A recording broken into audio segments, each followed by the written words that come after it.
취임도 하기 전부터 파나마 운하 내놔라, 그린란드 사겠다, 영토 확장 발언을 쏟아낸 트럼프, 무력 사용 가능성까지 시사했는데 We're not going to use military or economic coercion. Panama and Greenland. No, I can't assure you on either of those two. 뉴욕 김범주 특파원 연결해 트럼프의 속내 뜯어봅니다. 트럼프 당선인이 취임 전부터 파나마 운하 반환해달라, 그린란드는 사겠다 이런 발언들을 해서 논란입니다. 그런데 현지에서는 이게 농담이 아닐 거다 이런 분석도 나오던데요.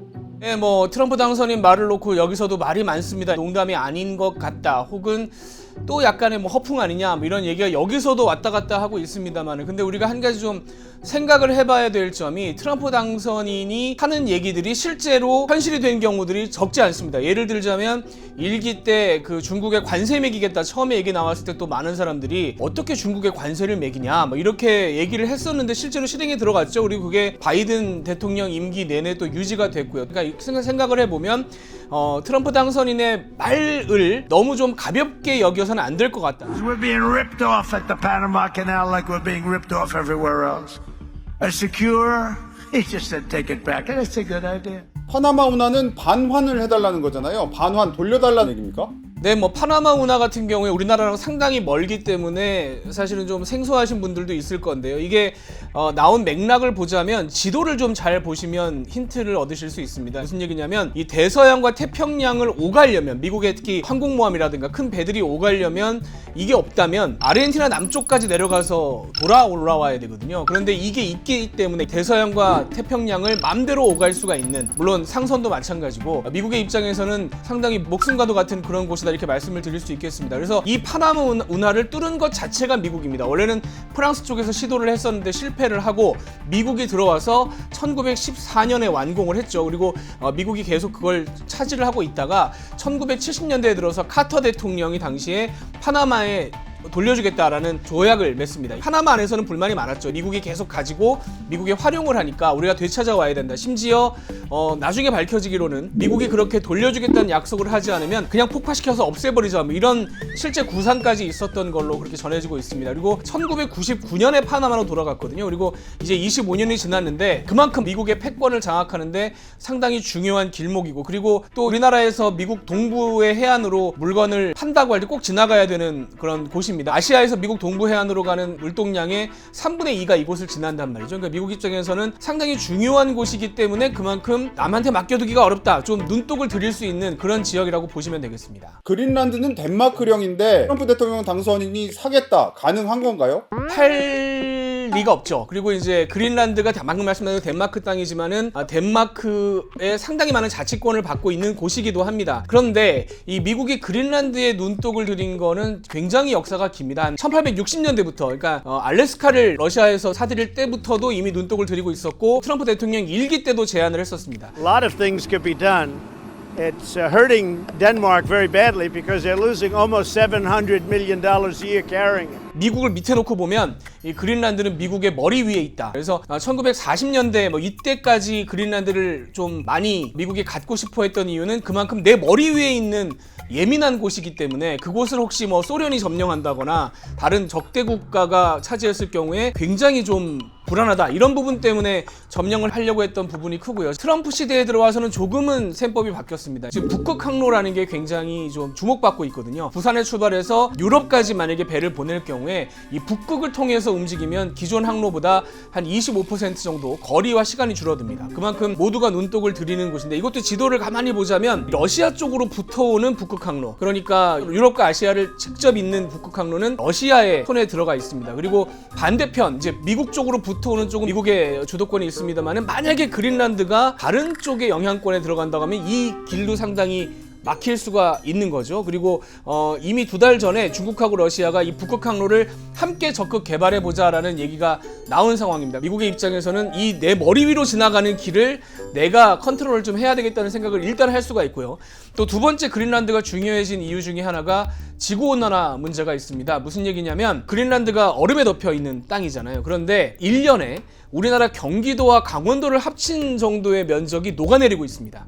그만큼 땅이 드러나고 있다는 얘기가 되겠죠. 그 땅에 상당히 좀 값어치가 있는 원유와 히토류가 들어있다라고 판단이 되고 있는데, 그러면 이걸 캐내기가 훨씬 쉬워진다. 점점 더 땅이 많이 해가 갈수록 드러나고 있기 때문에 이 자원의 가치도 상당히 높은 겁니다. 미국 입장에서 볼 때는 안보의 문제, 항로의 문제, 자원의 문제, 이 세 가지 부분을 모두 놓고 생각할 때 굉장히 눈독이 좀 가는, 군침을 흘릴 수 있는 뭐 그런 땅이라고 볼 수 있겠습니다. 트럼프가 아직 취임도 하기 전이잖아요. 그런데 이 파나마 운하, 그린란드 이야기를 꺼낸 속내는 뭘까요? 결국 전 세계에 미국의 이권, 미국이 직접적으로 가져갈 수 있는 이권에 대해서는 상당히 적극적으로 가져오겠다라는 일종의 선언인 걸로 해석을 해야 될 것 같습니다.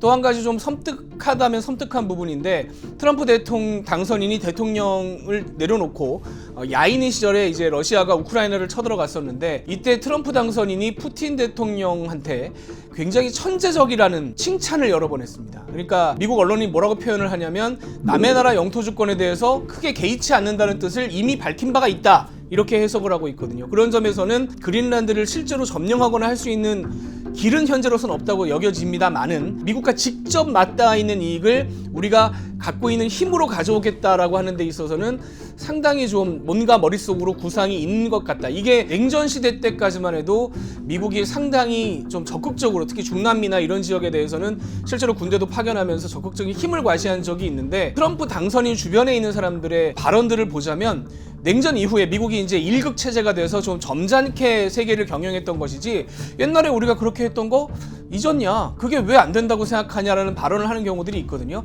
그런 점에서는 상당히 이 문제가 취임 이후에도 다른 형태로도 불거질 수 있다, 이렇게 이해를 해야 될 것 같습니다. 중국을 견제하겠다 이런 목적도 있다고요?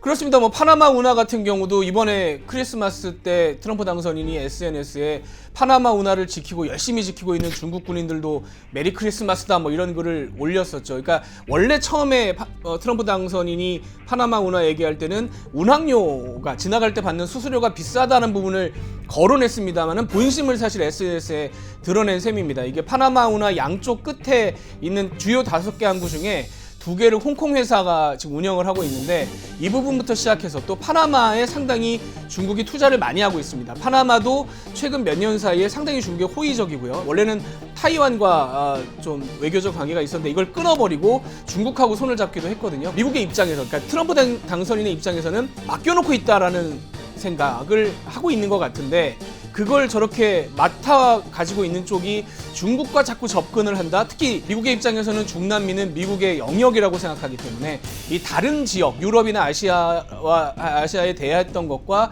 역사적으로 볼 때 상당히 좀 접근법이 다릅니다. 민족 자결주의나 이런 걸 주장했던 것도 이 아메리카는 아메리카가 알아서 하겠다라는 식의, 유럽은 껴들지 말라는 식의 사조였기 때문에 트럼프 당선인도 그래서 이걸 반환받겠다라는 표현을 썼었거든요. 또 그린란드의 경우도 중국과 러시아가 북극 항로를 적극 같이 개발하기로 한 상황에서 특히 중국의 입김이 닿을 수도 있다. 여러 가지 자원이 있기 때문에 이 부분에 대해서도 굉장히 의식을 하는 걸로 파악이 됩니다. 미국 국내 정치적으로도 노림수가 있다고 봐야겠죠? 이곳 같은 경우는 한 2시간, 3시간 바깥쪽으로만 나가도 여기가 미국인가? 라는 생각이 드는 그런 지역들이 많습니다. 무슨 얘기냐면 굉장히 큰 쇼핑몰 같은 경우가 통째로 비어있는 그런 경우들을 심심치 않게 볼 수가 있고요. 그리고 이제 달러샵 같은, 우리나라로 치면 다이소 같은 그런 가게에 들어가면 이 동네 사람들이 많이 찾아오는데 굉장히 좀 굳어있고 뭔가 좀 화가 나 있는 듯한 그런 표정을 볼 수가 있습니다. 이런 뉴욕이나 대도시하고는 좀 상당히 느낌이 달라서 저도 대선 전에 그걸 보면서 이 부분이 좀 트럼프 당선인에게는 유리하게 돌아갈 수 있겠구나. 실제로 뉴저지는 민주당의 강세 지역인데 나중에 표를 까보니까 제가 봤던 그 지역에서는 트럼프 당선인이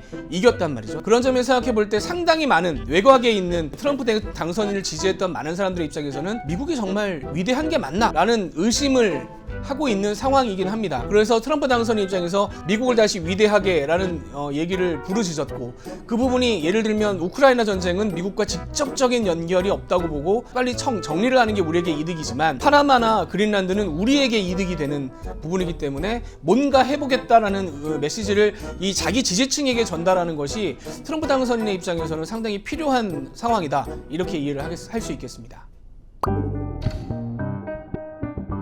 트럼프의 포석이 그렇다고는 해도 이 관련국들 반발도 클 거고, 이 현지에서는 실현 가능성 어떻게 보고 있나요?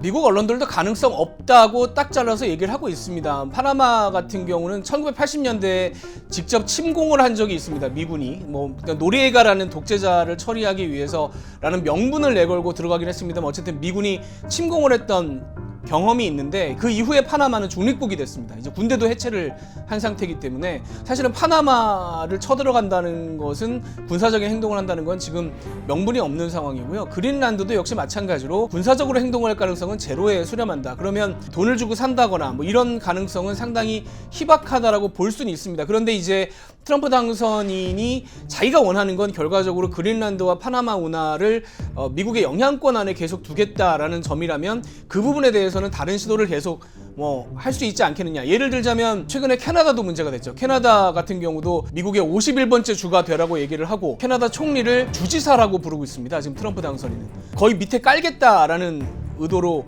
시작부터 이제 뭉개고 있는 상황인데, 그러다 보니까 캐나다 쪽에서도 물론 반발도 터져나왔습니다만 동시에 여러 가지 기술을 활용해서 AI 기술까지 활용해서 국경 통제와 마약 수출을 열심히 막아보겠다라는 대안을 내놓고 있거든요. 그러니까 당장 그 땅을 뺏어온다거나 하는 것도 물론 저는 트럼프 대통령 당선인의 머릿속에서 떠나지 않았다라고 생각을 합니다만은 그 전에 미국이 실질적으로 원하는 어떤 대가, 미국이 원하는 방식으로 이쪽으로 움직이게 만들기 위해서 말뿐만 아니라 더한 압박을 내놓을 수도 있다. 이렇게 이해를 하는 게 좋을 것 같습니다. 그런데 일각에서는 이 말을 한 사람이 이 부동산 개발업자 출신인 이 트럼프이기 때문에 이게 진짜로 현실이 될 수 있다. 이런 얘기도 나온다면서요. 네, 뉴욕타임스가 그 부분을 썼죠. 세계 최강 대국의 군대를 가진 부동산 개발업자의 본능이 꿈틀거린다. 이렇게 표현을 했는데 이 부동산 개발업자라는 말이 이곳에서 쓰이는 표현이 우리나라하고는 조금 어감이 다릅니다. 어떤 상황이냐면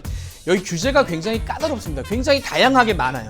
그래서 땅을 가지고도 계속 개발을 못하는 곳들이 적지 않습니다. 근데 트럼프 당선인의 방식은 뭐였냐면 일단 공사를 시작한다는 거죠. 터를 파고 기초공사하고 골조 올리고 일단 들어간다는 겁니다. 그리고 나서 이 문제를 해결할 권한을 가진 사람과 가깝다거나 뭔가 이런 사람들을 돈을 써서 변호사를 사가지고 이 사람에게 해결을 시키는 거죠. 그게 훨씬 더 적게 들고 훨씬 빠르다는 겁니다. 그리고 실제로 뉴욕의 좀 덩치가 큰 돈이 많은 부동산 개발업자들은 이 방식을 선호합니다.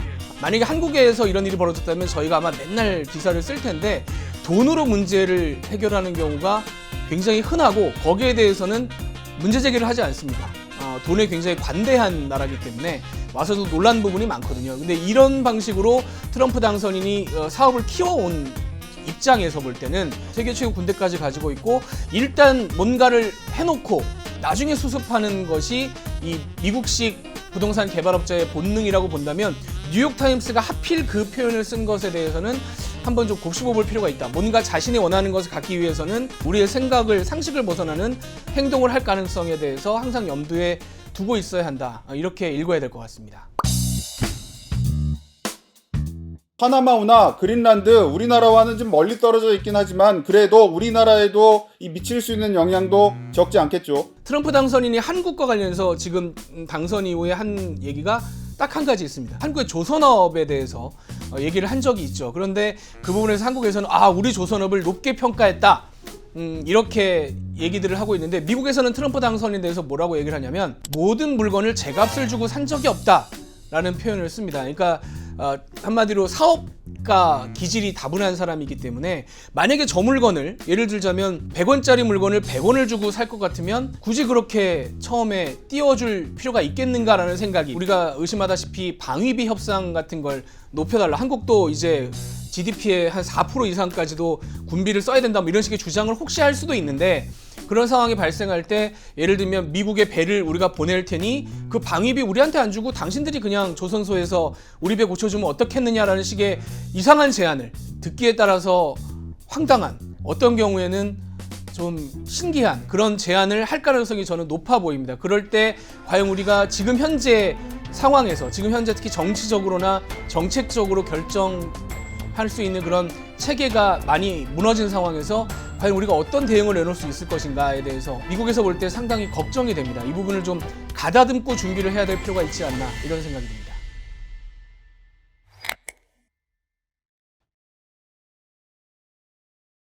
트럼프 당선인이 대선 승리 이후 두 번째 기자회견에 나섰습니다. 트럼프 당선인은 파나마 운하와 덴마크령 그린란드 통제권 확보를 위해 군사적 또는 경제적 강압 수단을 배제할 것이냐는 질문에 어떤 약속도 하지 않겠다고 밝혔습니다. I can't assure you on either of those two, but I can say this: we need them for economic security. The Panama Canal was built for our military. 또 그린란드 주민이 독립해 미국으로 편입하려고 할 때 덴마크가 방해하면 고율 관세를 부과하겠다고 경고했습니다. 트럼프는 최근 파나마 운하에 대해선 반환 요구 가능성을, 그린란드에 대해선 매입 의사를 밝혔습니다. 때마침 트럼프 장남이 그린란드를 공개 방문하면서 눈길이 쏠렸습니다.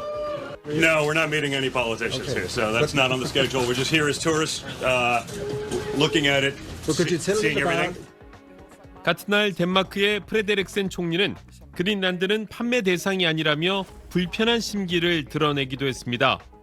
트럼프는 또 북대서양 조약기구 나토 회원국의 방위비 인상을 거듭 압박했습니다. Well, I think NATO should have 5%. Yeah, they can all afford it, but they should be at 5%, not 2%. 트럼프 당선인 취임까지 이제 10여일 남았습니다. 미국 우선주의에서 우리도 예외가 될 수 없는 만큼 충분한 사전 대비가 필요합니다. 워싱턴에서 SBS 김용토입니다. 트리도 캐나다 총리가 집권 자유당 대표와 총리직에서 물러나겠다고 밝혔습니다. 취임 9년 만입니다. 트리도는 이민 정책에 대한 반대 여론과 고물가 등으로 고전해왔습니다.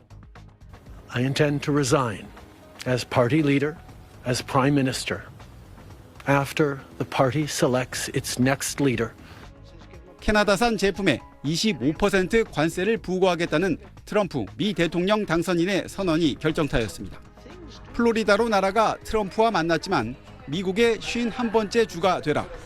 주지사 란 조롱만 받고 돌아온 데 이어 관세 대응법을 놓고 갈등을 빚던 최측근 재무장관마저 전격 사퇴하면서 정치적 입지가 무너졌습니다. 트럼프는 미 의회에 당선 인증을 받은 직후 SNS에 글을 올려 또 불을 지폈습니다.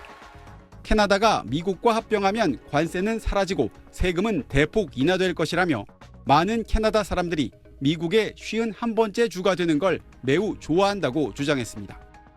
또 미국이 캐나다 생존에 필요한 막대한 무역 적자와 보조금을 감당할 수 없다며 트리도 총리가 이 사실을 알고 사임했다고도 주장했습니다. 덴마크 자치령인 그린란드에 대한 야심도 이어갔습니다. 그린란드 사람들이 자신의 지지층인 마가라고 들었다며 그린란드가 미국의 일부가 되면 엄청난 혜택을 볼 거라고 밝혔습니다. 장남인 트럼프 주니어가 그린란드를 방문할 거란 계획도 공개했습니다. 트럼프가 당선 이후 도발적인 영토 확대 발언을 계속하는 건 협상력을 높이려는 특유의 전략인 동시에 중국 견제와 자원 선점의 목적도 있는 것으로 관측됩니다. 워싱턴에서 SBS 남승모입니다.